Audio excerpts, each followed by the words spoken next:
Everyone, मैं doctor Swati Sharma English सूत्रा में आप सभी का स्वागत करती हूँ। कैसे हैं आप सभी?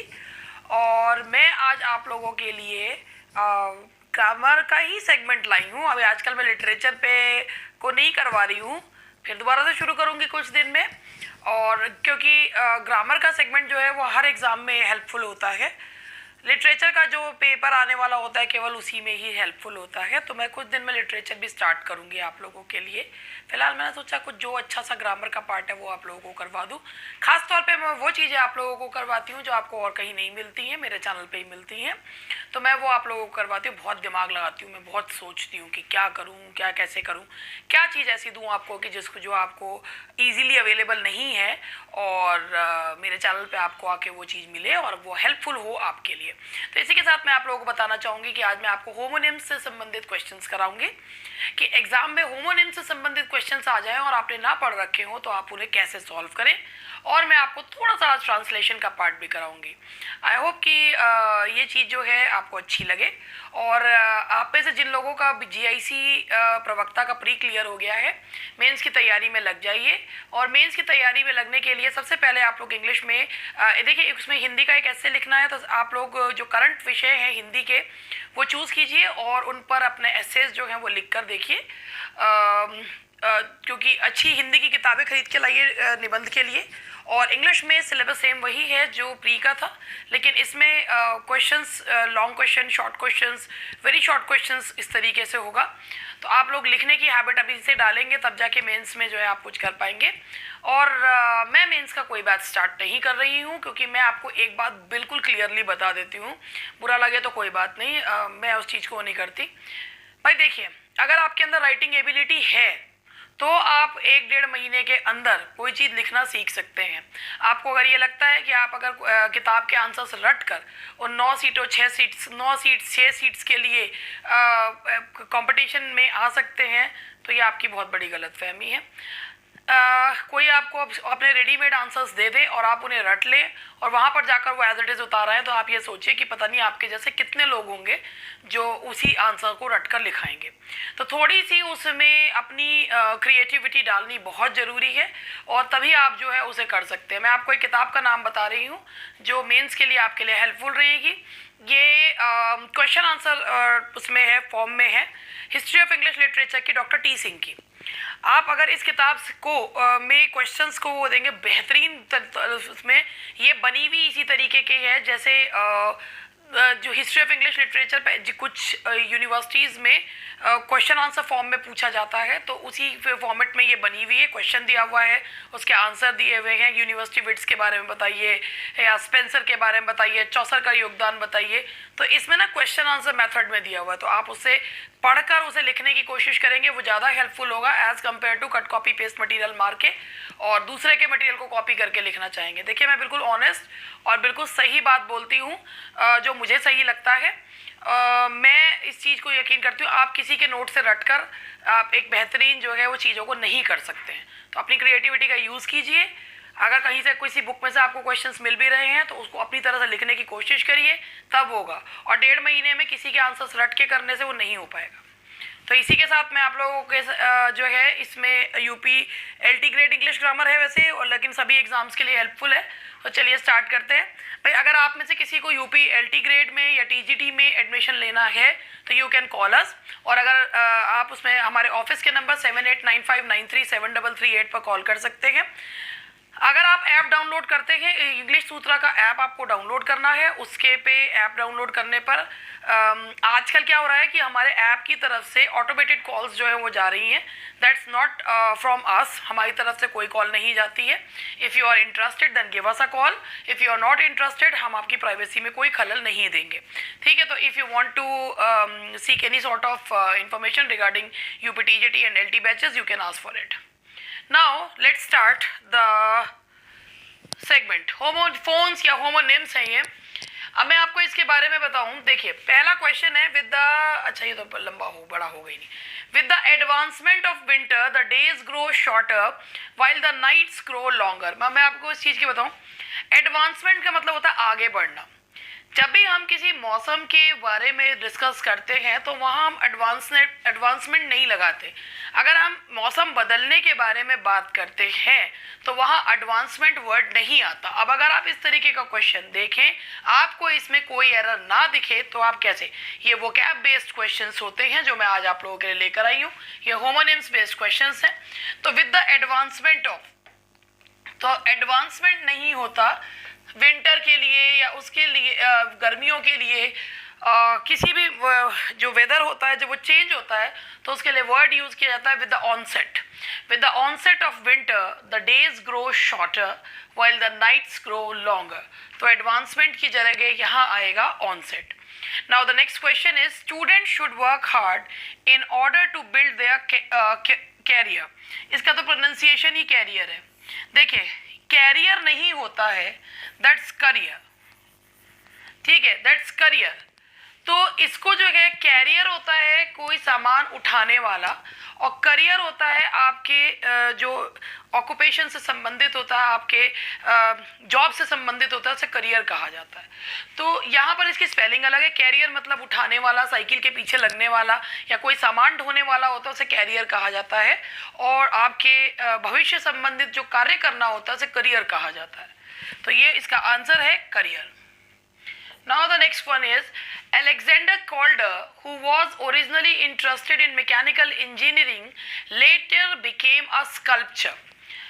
देखिए, यहाँ पर अंतर ये है कि स्कल्पचर और स्कल्पटर में क्या फर्क है।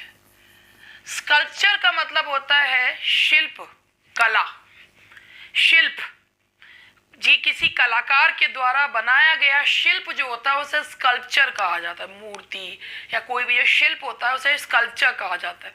उसे बनाने वाले शिल्पकार को कहा जाता है, शिल्पी को कहा जाता है स्कल्पचर। तो इसीलिए यहाँ पर इसका आंसर आएगा स्कल्पचर।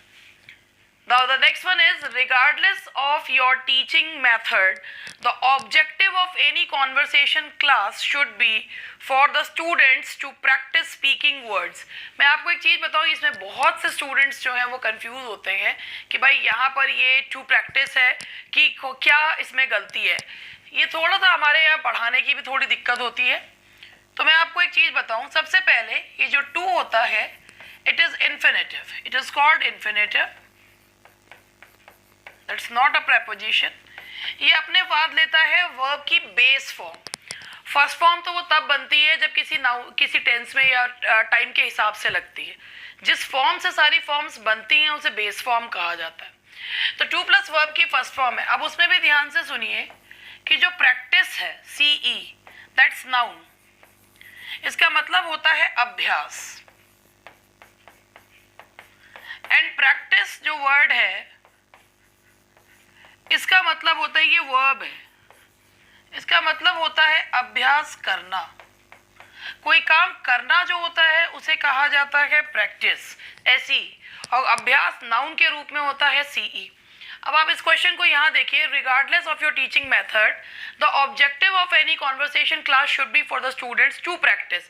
ये इन्फिनेटिव आ गया, इन्फिनेटिव के बाद वर्ब की फर्स्ट फॉर्म आएगी, तो यहाँ पर आएगा practice. Now the next question is Studying the science of logic is one way to cultivate one's reason skill. अब मैं आपको एक चीज ये बताऊं, रीजन जो है तर्क, ये नाउन है। रीजनिंग जो है तार्किकता,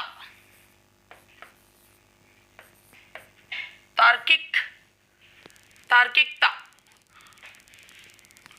ये जो है ये आपका एडजेक्टिव है। स्किल्स नाउन है, तो यहां पर आएगा reasoning skills,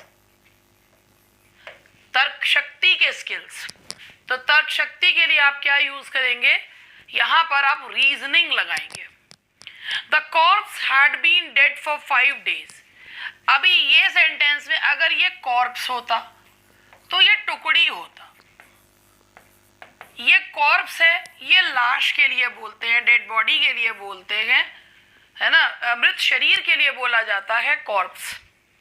the corpse had been dead for 5 days, कि जो ये मृत शरीर है ये 5 दिन से मृत है। तो इसमें कोई भी गलती नहीं है, ये सेंटेंस ठीक है, क्योंकि टुकड़ी वाला पार्ट दे रखा होता तो गलत होता। मुझे लग रहा है गलती से सही टाइप हो गया ये।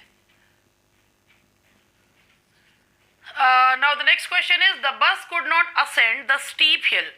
बस जो है वो स्टीप हिल पर बढ़ चढ़ नहीं पाई because it was in the wrong gears. अगर आप ये देखें, गियर लगाया जाता है, गियर्स नहीं होता, दैट्स गियर, रॉन्ग गियर बोला जाता है। The long distance train which met with an accident was carrying some army personal.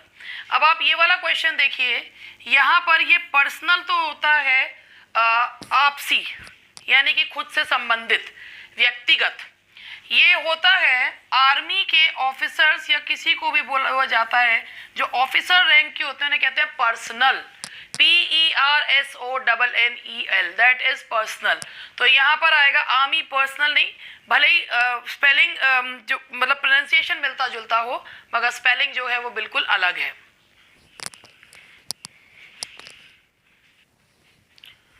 And now the next question is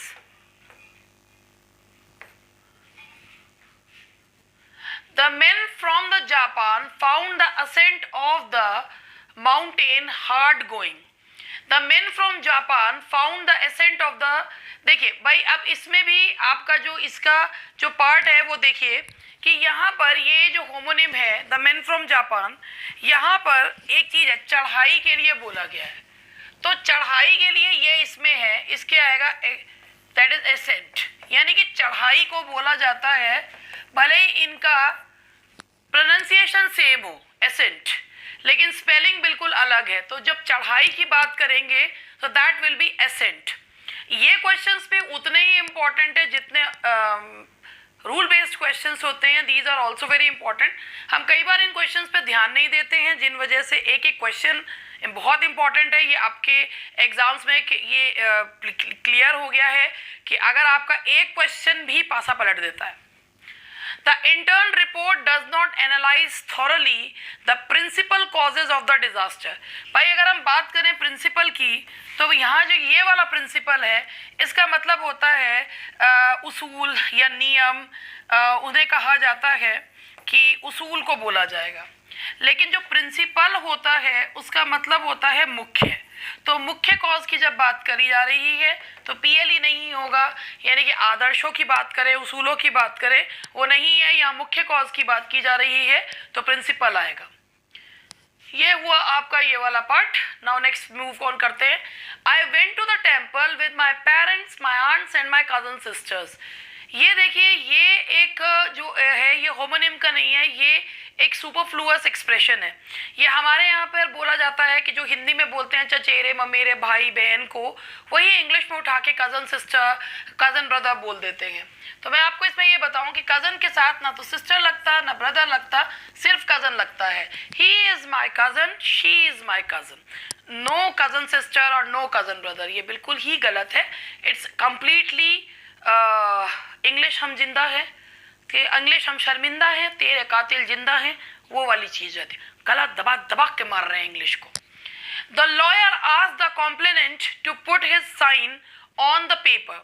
भाई देखिए, जो साइन है ना, दैट्स अ वर्ब, ठीक है, sign is a verb, sign है। एंड जो नाउन होता है ना, हिज पजेसिव एडजेक्टिव के बाद सिर्फ और सिर्फ नाउन आता है। तो here we will write signature, तो put his signature on the paper. इस सेगमेंट के बाद ये बताइएगा जरूर कि ये सेगमेंट आपको कैसा लगा। मैं इस बात के लिए माफ़ी चाहूँगी कि मैं आजकल रोज़ नहीं आ पा रही हूँ, इतनी व्यस्त ज़िंदगी हो गई है कि मैं चाहकर भी समय नहीं निकाल पा रही हूँ, और उस बात के लिए मैं आप लोगों से माफ़ी चाहूँगी कि मैं रोज़ नहीं आ पा रही हूँ। कोशिश बहुत करती हूँ, लेकिन दिन ख़त्म होते होते हालत इतनी ज़्यादा पस्त हो जाती है कि हिम्मत नहीं पड़ती है। लेकिन है, अभी थोड़े दिन में मुझे लगता है मैं यूज टू हो जाऊंगी इन चेंजेस की, और फिर आपके साथ दोबारा से जो है रोज़ आप लोगों के सामने आऊँगी। तो मैं बस यही कहना चाहती थी कि भाई अभी यूज टू होने में मुझे थोड़ा सा समय लग रहा है।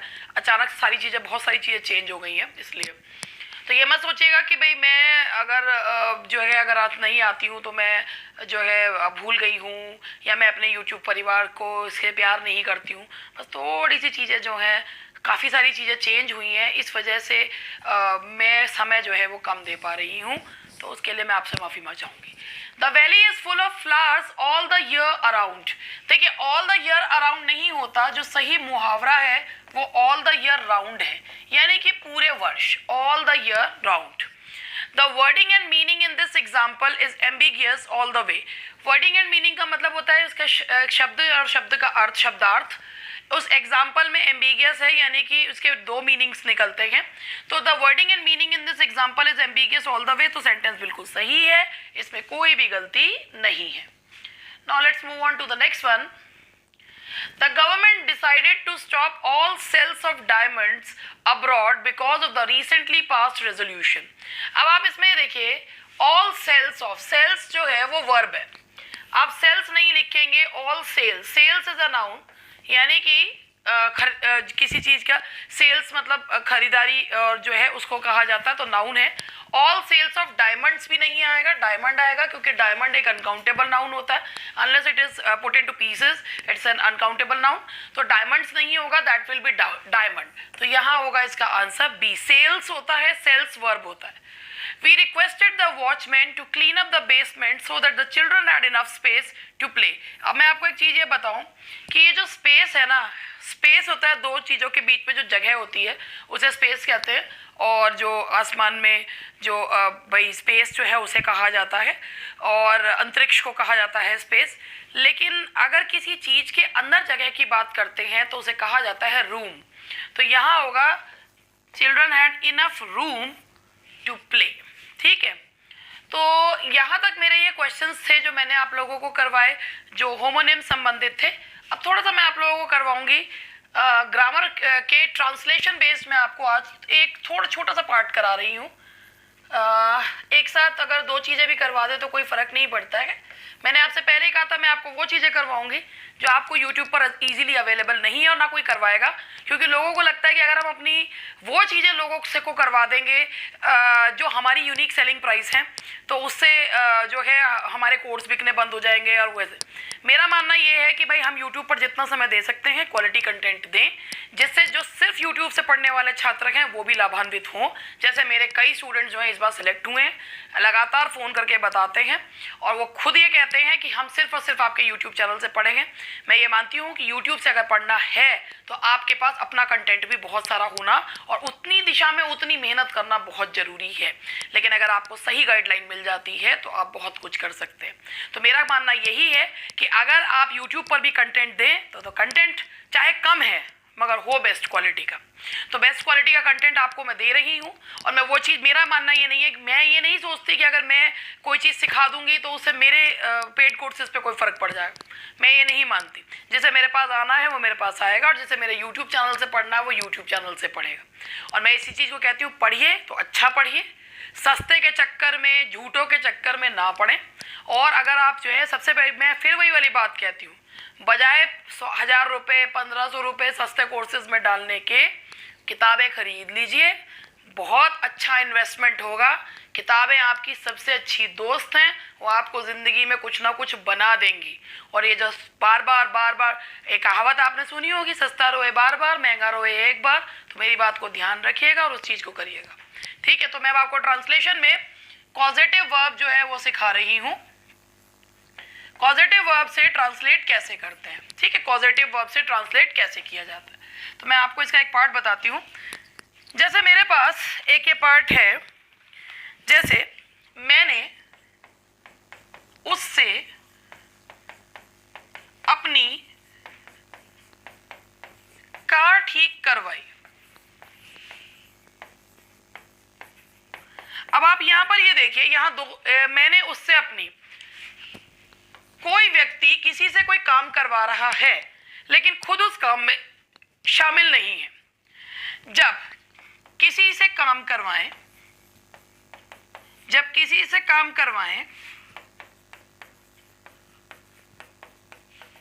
लेकिन खुद उसमें शामिल ना हो,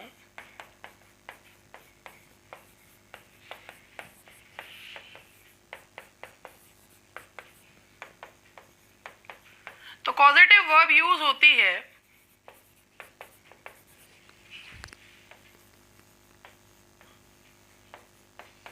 गेट। कौन सी फॉर्म यूज होती है? गेट। तो मैंने उससे अपनी कार ठीक करवाई। अब जरा आप यहां पर देखिए, इसका स्ट्रक्चर होता है सब्जेक्ट प्लस गेट। गेट की जगह आप हैव भी लगा सकते हैं, plus third form of plus object plus third form of verb. अब जरा इसको बनाएंगे, मैंने उससे अपनी कार ठीक करवाई। भाई यहां पर ये सब्जेक्ट है, अब उसके बाद आपको गेट लगाना है। मैंने सब्जेक्ट है, उससे आपका ऑब्जेक्ट है, अपनी कार ठीक करवाई। ये पास्ट में है तो गेट का थर्ड फॉर्म लगेगा, गेट गॉट गॉट। ठीक है, अब गेट का तो सेकंड फॉर्म लगेगा, कार ठीक करवाने का थर्ड फॉर्म लगेगा। तो देखिए आप इसमें है भाई मैंने अपनी कार ठीक करवाई, यानी कि किसी और से काम करवा रहे हैं और पास्ट टेंस में है तो गेट लगाएंगे। गेट लगवाइए, लगाइए, ठीक है। और ठीक करवाने के लिए वर्ब की थर्ड फॉर्म लगाइए। तो कैसे बनेगा अब आप ये देखिए जरा, एक मिनट रुक जाइए। आई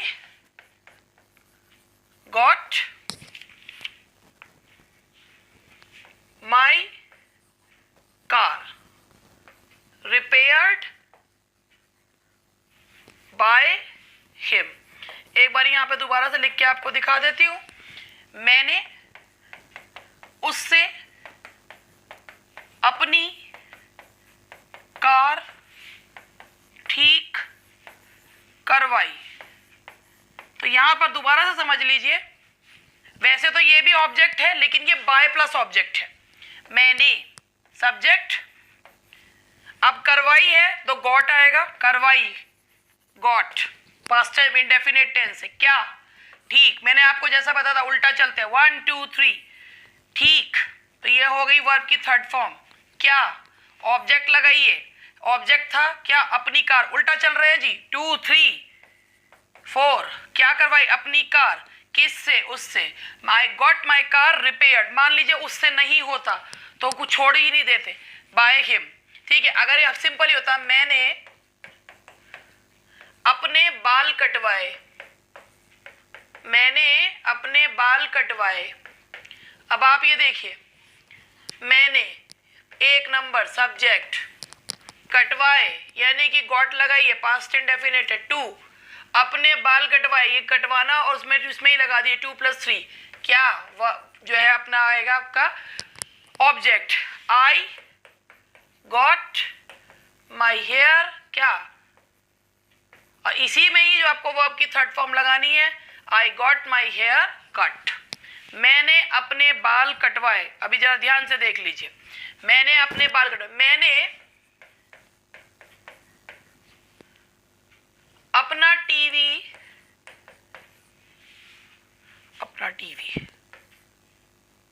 मैंने अपना टीवी ठीक करवाया। ठीक है जी, मैंने करवाया ठीक क्या? टीवी।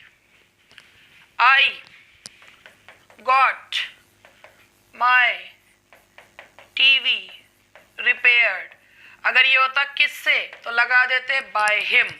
तो इस तरीके के सेंटेंस में जब कोई व्यक्ति किसी और से काम करवाता है तो वहां पर और खुद शामिल नहीं होता तो या तो आप गेट लगाइए या हैव लगाइए। आप यहाँ पर यहाँ पर got, I had my car repaired, I had my hair cut, ये भी लगा सकते हैं, ये भी बिल्कुल ठीक है।